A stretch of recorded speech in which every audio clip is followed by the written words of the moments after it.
tal? Bienvenidos a una semana más aquí en Periodistas. Tenemos mucho análisis sobre lo que va a pasar en las elecciones presidenciales en México. Aquí tiene nuestra cartelera de la semana con Manuel Sevilla.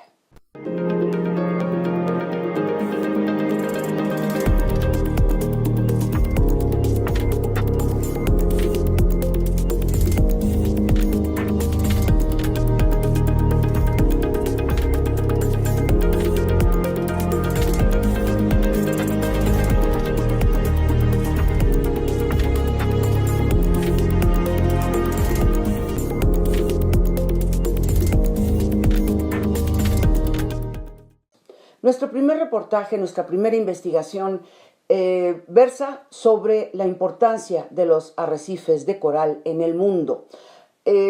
Muy pocas eran las iniciativas hasta hoy difundidas y hemos encontrado una que se presentó en Alemania, más que importante, y tiene que ver con Cancún, México.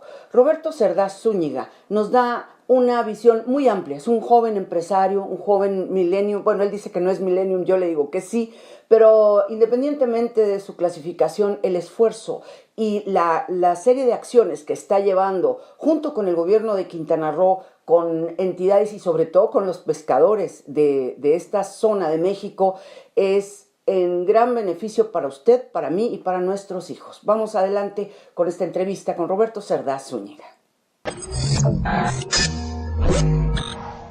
Roberto Cerdá Zúñiga, muchísimas gracias por recibirme. Es un privilegio hablar contigo y sobre todo este proyectazo, es una realidad en marcha. No me gusta hablar de proyectos, me gusta hablar de realidades en marcha y tú eres un innovador absoluto. Te agradezco, repito, el tiempo que me has dedicado. Y te quiero preguntar, Roberto, tu programa de restauración de arrecifes de coral es maravilloso. Y antes de meternos en materia, sí me gustaría saber cuál es el papel del coral en nuestras vidas. ¿Qué importancia tiene? Muchas gracias, Karen. La verdad es que hay muy poca información, digamos, en el público general sobre la relevancia del arrecife. Sin embargo, cuando uno comienza a indagar, como me pasó a mí, ¿no?, descubres que pues tiene una relevancia tremenda, ¿no? O sea, sostiene el 25% de toda la vida marina. Directamente relacionados son 2.5 millones de especies. Tiene una relación simbiótica con algas que producen oxígeno, ¿no? El 70% del oxígeno del planeta se produce en el mar y el océano captura el 25% del dióxido de carbono. Entonces, todo este tema de cambio climático y todo este tema de que se derriten los polos, todo este tema de la sobrepesca, o sea, estamos hablando al día de hoy de algo que se denomina el holocausto marino. Y pues realmente, además de esas cuestiones fundamentales, también es la protección natural para tormentas, huracanes, erosión de la costa, por supuesto que es la fuente de alimento y de trabajo de muchísima gente. Y pues resulta que en México tenemos el segundo arrecife más importante del mundo, después del de Australia. Bueno, México, Guatemala, Honduras y Belice, que comprende el sistema arrecifal mesoamericano, y el de Australia, que también las cifras dicen que por el aumento de la temperatura del océano le genera un estrés que pues, básicamente lo blanquea, el fenómeno de bleaching se llama, y ya perdieron también un porcentaje tremendo, están en las especulaciones entre el 50 y el 70%. Entonces lo que estamos presenciando es un fenómeno global de pérdida de un ecosistema vital para la vida como la conocemos, o sea, tanto como fuente de alimentos, porque el pescadito que se alimenta que termina alimentando el grandote, el que te alimentas tú, pues toda esa consecuencia que pues va a hacer que si se llega a perder, pues se encarecen los precios de la pesca, por supuesto que son mucho más vulnerables, todo ese tema de los huracanes que acaba de pasar. La barrera natural de las tormentas y los huracanes son los corales. Entonces, digamos que vamos a quedar mucho más a la merced de todo esto.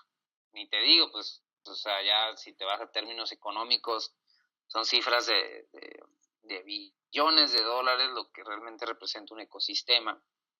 Y pues en realidad son cifras medio de seguros así, pero la pérdida de un ecosistema es incalculable, o sea, por especie.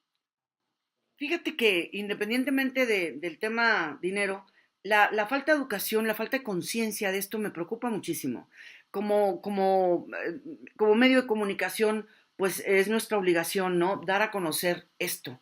Eh, Tuvimos que vivir maremotos, terremotos y demás, siendo que teníamos la barrera natural y no la cuidamos y no se educa para cuidar. Se habla también de la vaquita marina, se habla de cantidad de cosas que estamos destruyendo en el planeta y el coral es una de las principales para que otros ecosistemas sobrevivan, incluido el humano. Correcto, correcto, correcto. Sí, mira, o sea, yo no soy científico especializado en oceanología o biología marina, me he tenido que educar en este proceso. Por eso para mí ha sido, o sea, afortunadamente trabajo ahora con los líderes mundiales en preservación de ecosistemas, pero en su momento pues fue lo que más me choqueó, o sea, de que cómo es posible que uno no sepa todo esto. O sea, hablamos de la vaquita marina, súper guapa, qué bueno que estén haciendo esfuerzos, qué lástima que no están funcionando, pero es una especie. O sea, imagínate 2.5 millones de especies, 2.500.000 especies que dependen directamente contadas de los que conocemos. Y sí, o sea, pues los huracanes llegan y cuando se hacen tan fuertes por también los efectos de cambio climático, pues perjudican al coral, pero la huella humana, malas prácticas de buceo, desarrollos mal hechos que generan ecocidios y pues otro tipo de factores como lo del Corrupción petróleo, total, yo sí lo eso, digo tal como es, mucha está todo en corrupción, contra. así es. Y ahora pues que se junta, Correcto. ahora lo que nos preocupa, ¿verdad? Que viene tanto dinero para la conservación del medio ambiente y demás de otras comunidades internacionales y esto, pues sí, sí da miedo que se roben el dinero, es la verdad. Y entonces a mí me interesa promocionar y dar a conocer este tipo de programas como el tuyo, porque merecen todo el apoyo. Fíjense que lo voy a decir a cuadro, ¿no? Directamente son los pescadores locales y personas como Roberto Cerdá que sin deberla ni temerla, es decir, no son expertos en la conservación, no son científicos ni nada, pero es gente que está plenamente consciente de lo que se está haciendo y ellos son los que se tiran al agua. El plan de Roberto es, tú me dirás si estoy bien o mal, es fragmentar el coral para sembrarlo, cultivar, como cuando uno le quita un hijito a una plantita y siembras más. ¿Es así? Esa es una de las tecnologías que hemos detectado que funciona, de las metodologías, vaya. Hay dos principales, que es reproducción sexual y la otra que es fragmentación. O sea, no se puede abusar de la fragmentación porque digamos que estás teniendo puros primos o del mismo, digamos, diversidad genética, entonces tienes que mantener una población diversa. Pero el ciclo de reproducción sexual también es más complicado, tienen su ciencia cada uno de ellos. Lo que estamos queriendo agregar son elementos de otra innovación, pues que también permiten hacer crecer coral más resiliente, ayudarle a que crezca, digamos, como nurseries, ¿no? Como incubadoras de corales. Al punto en el que estamos son corales inteligentes. Lo que dices es completamente cierto, o sea, hay una población que está muy cercana al océano que se da cuenta de lo que está pasando y que está actuando. Así es, lo importante es que están, lo importante Claro, es que estés, que te mantengas y te ofrezco de momento todo nuestro apoyo para la difusión de todo lo muchas que gracias. hagan. Sé que estás conectado ya ya has hablado con el gobierno de Quintana Roo y demás. Nosotros vamos a hablar con otros amigos de otros estados, vamos a hablar también con gente que sabemos que te puede apoyar y cualquier difusión de cualquier iniciativa, por favor, te ruego que cuentes con periodistas. Aquí estamos para hacer este servicio a la comunidad y me enorgullece mucho haber conocido a alguien como tú. De verdad, Roberto, es un privilegio porque ustedes son los que hacen que esto tenga algún sentido. Muchísimas gracias por esta entrevista. Gracias a ti y gracias a la comunidad periodista que ha estado cada vez más activa con estos temas, permitiéndole dar mayor alcance y presencia a todas estas iniciativas que son súper necesarias, se los digo. uno comienza todos estos procesos como medio inocente o ignorante, y cuando realmente te paras con el horizonte apocalíptico que podría significar perder esto, pues no te queda más que comprometerte con ser parte de la solución. Como ya lo sabe, José Antonio Meade ha sido registrado oficialmente como precandidato a la presidencia de la República por el Partido Revolucionario Institucional. Esto da un revés a todas las expectativas y a todas las estadísticas. Vamos a hacer un reportaje especial sobre este candidato. También vamos a consultar con Jorge Castañeda, un gran periodista quien nos hizo favor de darnos una entrevista la semana pasada, y vamos a ver su visión sobre esta nueva propuesta para precandidatos a la presidencia de la República Mexicana. Adelante. José Antonio Meade pasa a la historia de México este 1 de julio del 2018 al convertirse en el primer ciudadano postulado por el PRI. Tiene 48 años de edad, nace en la Ciudad de México y su familia es de origen irlandés. Esta familia siempre ha tenido una participación activa en la política mexicana. Tiene 2 licenciaturas y un doctorado. Economía por parte del Instituto Tecnológico Autónomo de México y Derecho por la Universidad Nacional Autónoma de México. En la primera recibió mención honorífica al graduarse. También es doctor en Economía por la Universidad de Yale. Es el primer precandidato del Partido Revolucionario Institucional que no milita en el partido. Su pasado familiar y personal, ligado tanto con el Partido Acción Nacional como con el Revolucionario Institucional. Meade llega al mayor cargo público del país con experiencia en diversas secretarías, en donde trabajó para gobiernos tanto priistas como panistas. Ha sido secretario de Hacienda, de Energía, de Desarrollo Social e incluso canciller. ¿Cómo combatirá la pobreza Meade? Podemos esperar que apueste al mismo modelo o a uno parecido al de las zonas económicas especiales que impulsó como titular de Sede Sol. Meade parece estar consciente del reto que enfrenta en materia económica y, de acuerdo a sus discursos, tiene la oportunidad de ir contra esa tendencia al alza que vivimos hoy por hoy. En marzo de 2016, en la 28ª edición del Congreso Nacional de Ingeniería Civil, cuando aún era titular de Sede Sol, dijo que los mexicanos todavía no tienen el país concluyente y equitativo que debieran. Permanece el reto de que en los próximos años se detenga la tendencia de crecimiento de la pobreza y que se vea una baja importante. Sin embargo, como secretario de Hacienda, propuso el recorte de 91.380 millones de pesos a los programas sociales en el presupuesto de egresos de la Federación para 2017, que justamente están encaminados a combatir los niveles de pobreza. Esto representó el 38% del total del recorte anunciado para este año. En materia económica se espera mucho del precandidato.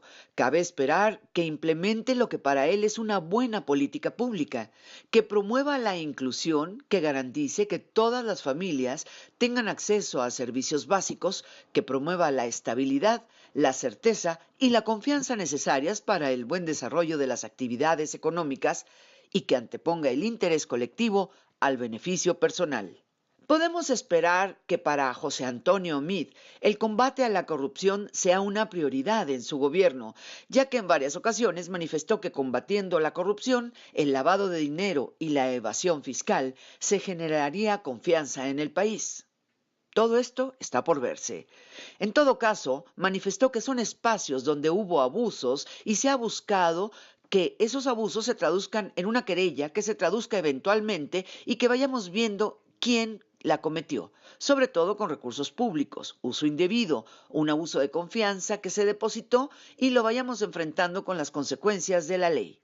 En el tema educación, José Antonio Meade continuará con la reforma educativa de Peña Nieto, ya que fue fiel defensor de dicho cambio, particularmente con el impulso del programa de acceso a la educación básica de niños y adultos. Meade ha dicho que la diferencia en ingresos a lo largo de la vida entre quien termina la secundaria y quien no la termina es del 87%.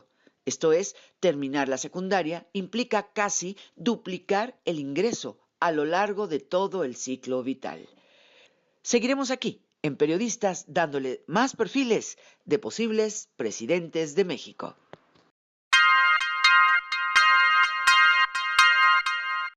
Ahora, ¿qué debiera ofrecer un candidato independiente o qué hubiera ofrecido yo de haber podido reunir los recursos para obtener las firmas y ser competitivo? En primer lugar, lo más importante es un programa de gobierno que en efecto permita al país corregir lo que se ha hecho mal estos últimos 20 y pico de años, pero sin caer en la tentación de volver una edad de oro que nunca fue dorada, sino que fue más bien negra, pero que algunos, López Obrador en particular, consideran como una edad de oro. ¿Qué hay que corregir? Lo primero obvio que hay que corregir es el nivel de ingreso del mexicano. Son ingresos patéticos lo que tiene la gente en México, y no es solo el mínimo, es el salario promedio en la industria manufacturera, es incluso el salario promedio en la agricultura de exportación, en la industria automotriz, en todo. Hay que resolver el tema del ingreso de los mexicanos, ya sea a través del salario, ya sea a través de otros instrumentos como el ingreso ciudadano universal o un impuesto negativo sobre la renta. Hay que resolver el tema del salario, en parte a través del salario mínimo, pero también a través de acuerdos sectoriales, por ejemplo, siguiendo las nuevas negociaciones del Telecán, es decir, que haya acuerdos de los 3 países, de toda la industria automotriz o de toda la industria que tiene un contenido de exportación X para arriba, un umbral, donde se pacte una convergencia gradual de los salarios a lo largo de X periodo de tiempo y se vaya haciendo, que no se pueden decretar alzas de salarios por decreto. ¿Y por qué no? Si se decretaron congelamiento de salarios por decreto hace 30 años, ¿por qué no se pueden decretar al alza? Bueno, segundo tema absolutamente fundamental que debe proponer cualquier independiente: terminar con la guerra contra el narco de una vez y para siempre.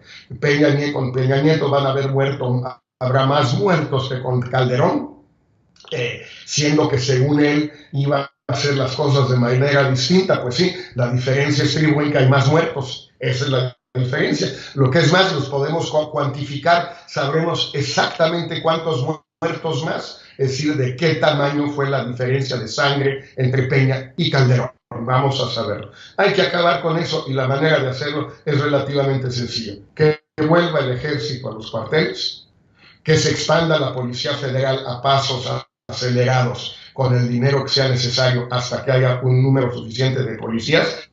Pero estos pasos tienen su jerarquía, no es uno y luego vemos. El primero es que vuelva el ejército, el segundo es empezar a hacer crecer la Policía Federal, y el tercero es dejar de perseguir al narcotráfico como narcotráfico. Los que quieran cultivar marihuana y heroína, que la cultiven; los que quieran traer cocaína para pasarla por México en los Estados Unidos, que lo hagan.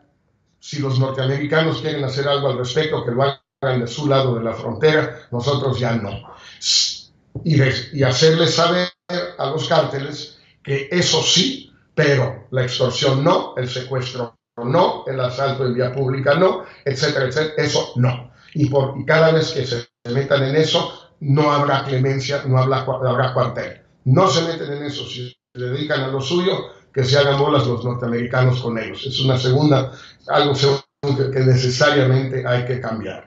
Un tercer elemento bien importante de propuesta de cambio es lo que llaman el cambio de régimen político. Se me hace un poquito ambicioso, pretencioso, pero lo que sí significa son una serie de reformas institucionales que en gran medida a la gente no le importan, yo lo entiendo, pero el que a la gente no le importan no quiere decir que no importen, porque importan de una manera indirecta en el bienestar de la gente. Es decir, que haya algún tipo de mecanismo de conformar mayorías en las cámaras para el que sea electo presidente, de modo que siempre pueda lograr una cierta aprobación de su programa de gobierno, ya sea con sobrerepresentación, ya sea a través de un sistema sistema de menor representación proporcional en las cámaras y de mayor representación por mayoría relativa, ya sea a través del referéndum, que en ocasiones es un buen sustituto, ya sea a través del mecanismo de gobiernos de coalición, que les gusta mucho a los del frente.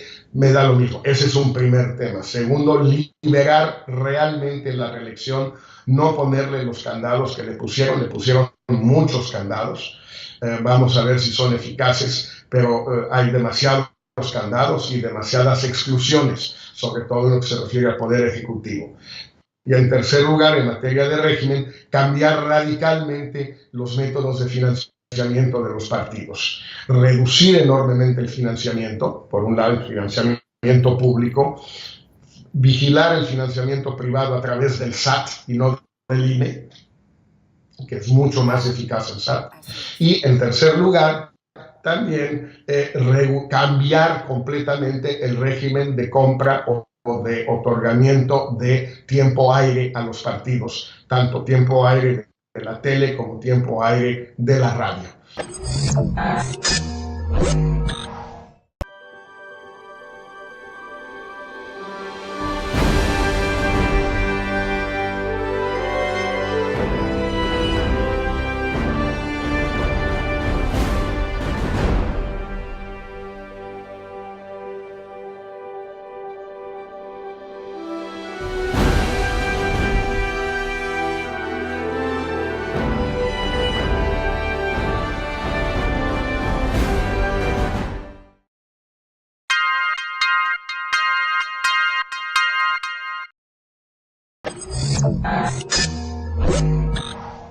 Bernardo, un privilegio poder conversar contigo.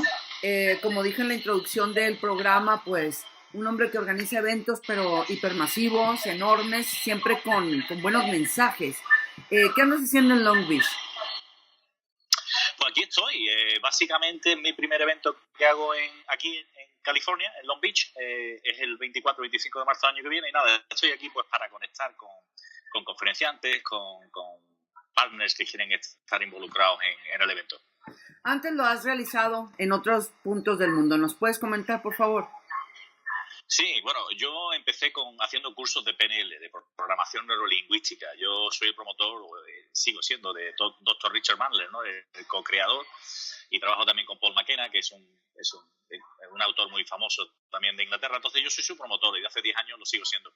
Pero bueno, aparte de eso, hace 5 años creé la marca de Best You, que es con la idea un poco de tener una plataforma que permita a personas pues encontrar, yo qué sé, inspiración, ayuda, mejoramiento personal, ¿no?